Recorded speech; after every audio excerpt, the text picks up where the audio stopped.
Noi pensiamo che qui in 2 o 3 minuti abbiano fatto tutto, quindi rotto, spaccato, entrato e...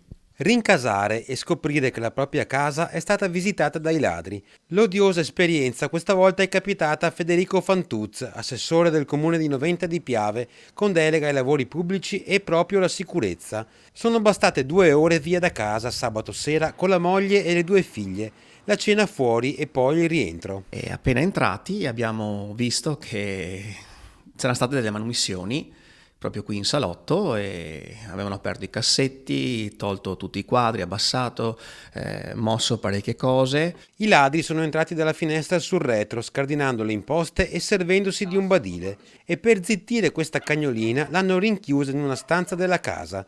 Rubati braccialetti, catenine ed altri oggetti per un valore di circa 3.000 euro. A far male, soprattutto, è la violazione della propria intimità.